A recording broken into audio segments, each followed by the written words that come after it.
Jail में रोज रात को मुजरिम औरतों को देसी घी क्यों दिया जाता? राज जानकर आपके भी रोंगटे खड़े हो जाएंगे। मेरा नाम कविता है। मैं मुंबई जेल की एक महिला जेलर हूँ। आखिर वहाँ रोज रात को मुजरिम औरतों को अंधेरे कमरे में देसी घी क्यों दिया जाता है? ये एक परेशान करने वाला सवाल है। इस राज को जानकर आपके भी रोंगटे खड़े हो जाएंगे। मुंबई जेल का एक खौफनाक वाकया।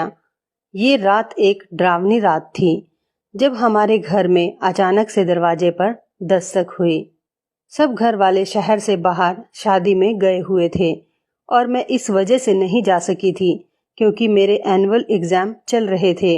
माँ ने नौकरानी को कह दिया था कि मेरे साथ यहाँ 2 से 3 दिन रह ले, मगर अचानक शाम को ही नौकरानी के बच्चे की तबीयत खराब हो गई तो उस बेचारी को जाना पड़ा। मैंने दरवाजे और खिड़कियां अच्छी तरह से बंद कर लिए थे और आराम से सो गई।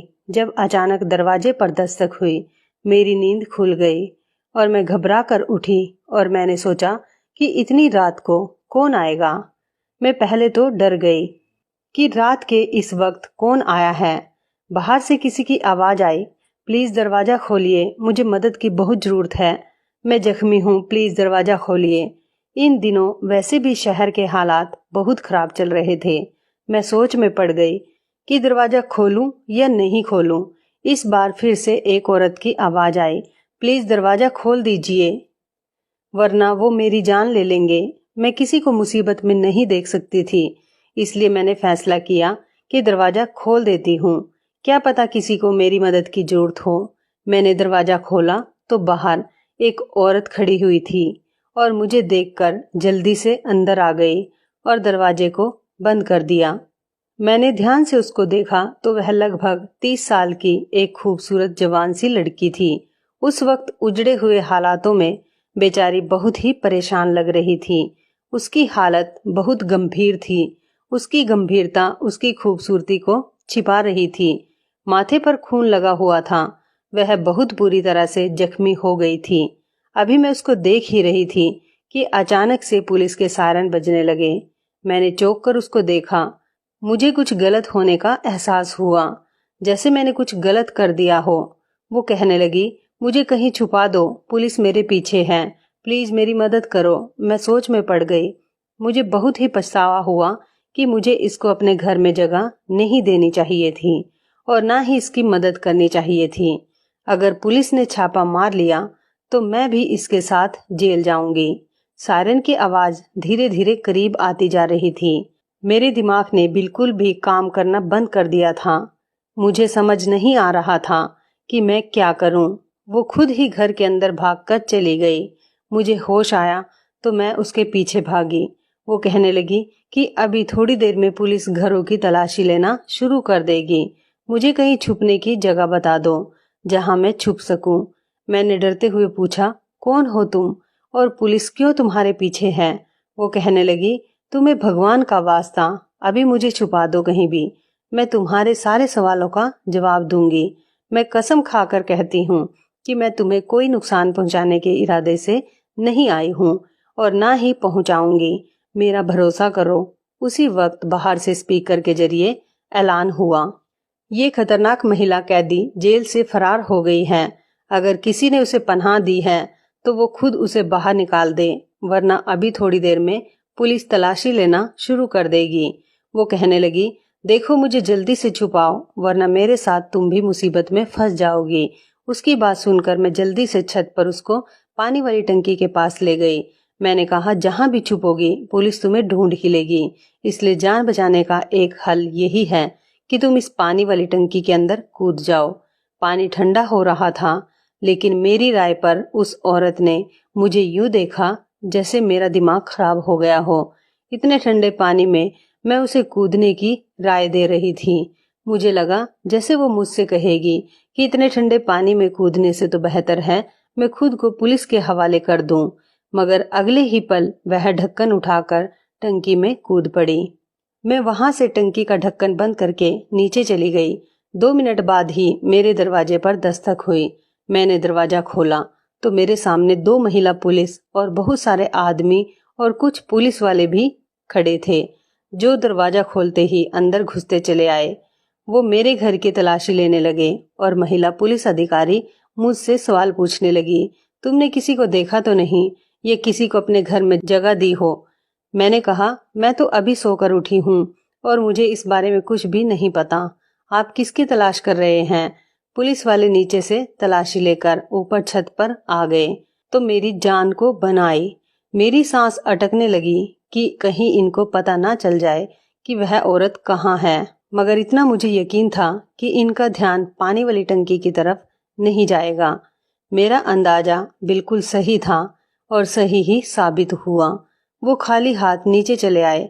पहले वाला कहने लगा, मैडम जी, वो इस घर में नहीं है। मेरा ख्याल है कि वो इस इलाके से निकल गई है। बातें करते वक्त वो सब घर से बाहर निकल गए तो मैंने सुकून और चैन की सांस ली। उनकी आपस की बातों से पता चला कि वो मुंबई जेल से इस औरत को ढूंढते हुए यहाँ तक पहुंच गए। पुलिस वालों के जाने के कुछ ही मिनट में मैं जल्दी से ऊपर गई और टंकी का ढक्कन हटाकर उसे बाहर निकाला। ठंडे पानी की वजह से वो थर थर कांप रही थी। अगर मैं 10 मिनट और वहां नहीं जाती तो शायद उसको मरा हुआ पाती। मैं उसे नीचे ले आई और उसको हीटर के पास बैठा दिया। मैंने उसको अपने कपड़े दिए तो उसको थोड़ा होश आया। मेरे कपड़े बदलकर वो रजाई लेकर हीटर के पास बैठ गई। मैंने सोचा, अब अगर इसकी मदद कर रही हूँ तो बेचारी के लिए कुछ खाने पीने को भी ले आती हूँ। मैंने उसके लिए चाय बनाई और खाना गर्म करके उसके पास ले आई। न जाने क्यों उसके चेहरे को देखकर मुझे नहीं लग रहा था कि वो एक मुजरिम है। थोड़ी देर तक उसकी हालत में सुधार आ चुका था। अब मैंने उससे बात की शुरुआत की और कहा, आपको देखकर लगता तो नहीं कि आप मुजरिम हो, लेकिन पुलिस आपके पीछे क्यों पड़ी है और ये कह रही है कि मुंबई जेल से एक मुजरिम औरत फरार हुई है, तो क्या आप वाकई मुजरिम हैं? मेरा सवाल सुनकर उसने गहरी सांस भरी और कहने लगी, तुम्हारा अंदाजा बिल्कुल ठीक है। मैं मुंबई जेल की कैदी नहीं बल्कि वहां की जेलर हूँ। मैंने कहा, क्या? ये सुनकर कि वो मुंबई जेल की जेलर है, मेरे तो होश ही उड़ गए। एक जेलर के पीछे पुलिस, लेकिन क्यों? मैंने पूछा, आप जेलर होके मुजरिमों की तरह क्यों भाग रहे हो? तो वो कहने लगी कि बड़ी लंबी कहानी है, सुनकर क्या करोगी? मैंने कहा, देखिए, मैंने आपको अपने घर में जगह दी है, आपकी मदद की है। अब आपको भी अपनी कहानी मुझे सुनानी होगी, क्योंकि मैं ये सब आपसे इसलिए भी पूछ रही हूँ क्योंकि मैंने भी मुंबई की एक जेल में जेलर के लिए अप्लाई किया हुआ है। तो मुझे आपकी कहानी सुनकर मालूम हो जाएगा कि वहाँ के क्या हालात हैं। वो कहने लगी, ठीक है, अगर तुम्हें इतना ही जानने का शौक है तो ठीक है, तो फिर सुनो।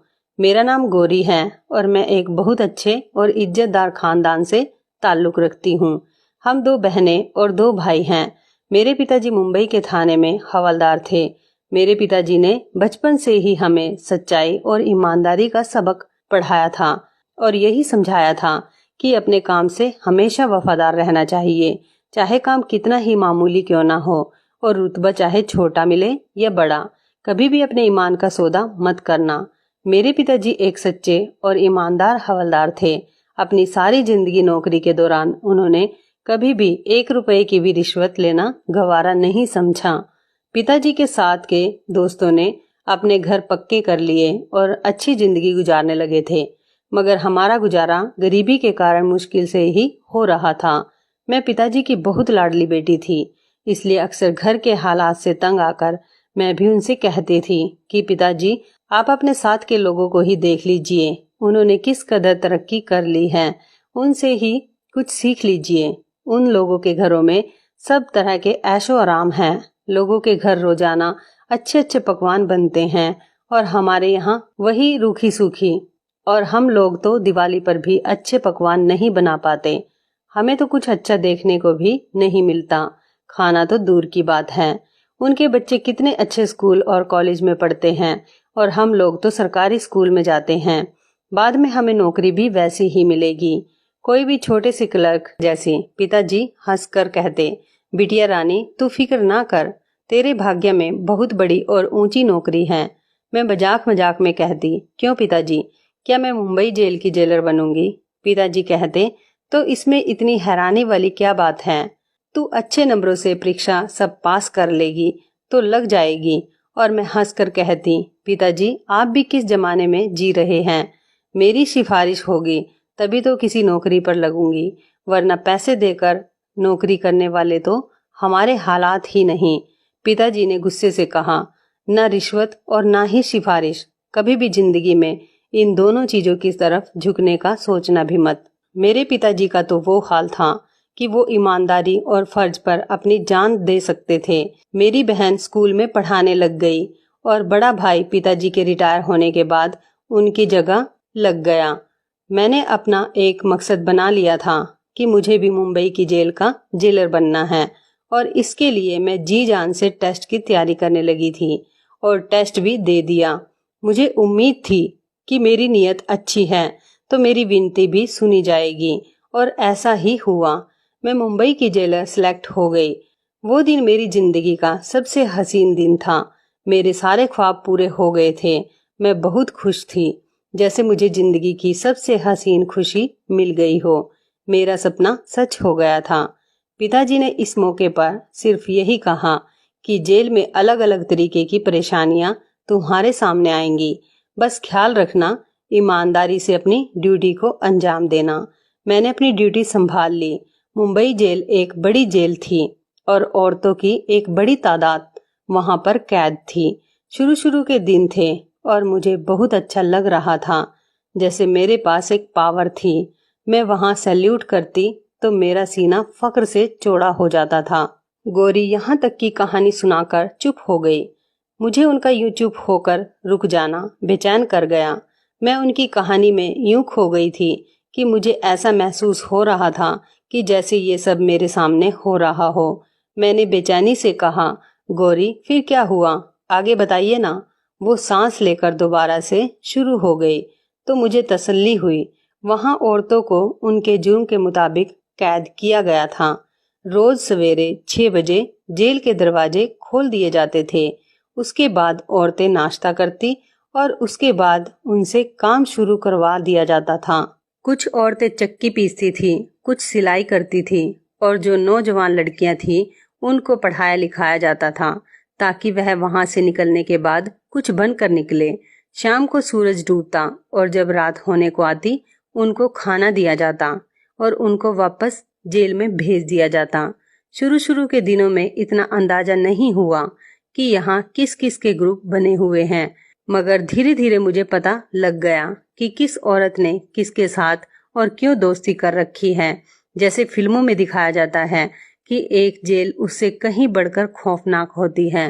औरतें जो बहुत खतरनाक जुर्म के नतीजे में पकड़ी गई थी उनको अलग अलग सेल में रखा जाता था। मुझे अपना काम करने में ज्यादा दिलचस्पी नहीं होती थी। लगता था जैसे इन लोगों को तो पहले से ही काम करने की आदत नहीं थी, मगर मैं तो रोजाना पिताजी से ईमानदारी का पाठ पढ़कर आती थी, इसलिए न सिर्फ खुद काम करती बल्कि अपने साथ के लोगों को खूब दौड़ाया करती थी।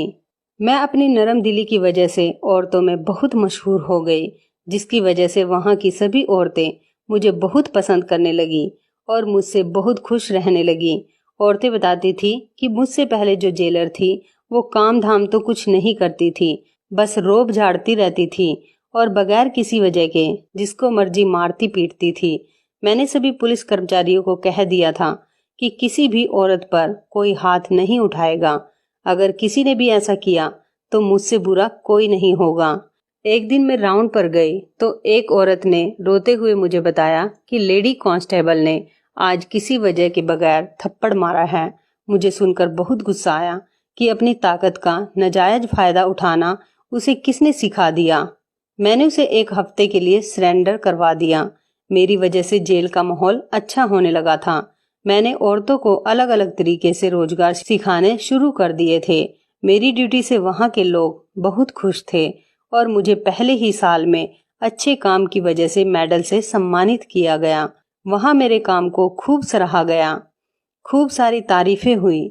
इसी दौरान मेरे लिए एक अफसर मनीष का रिश्ता आया, जिसे मेरे घर वालों ने मेरे लिए चुना और मेरी शादी हो गई।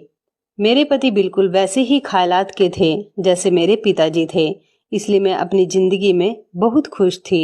ड्यूटी और घर बहुत अच्छे से चल रहा था, सब कुछ ठीक जा रहा था।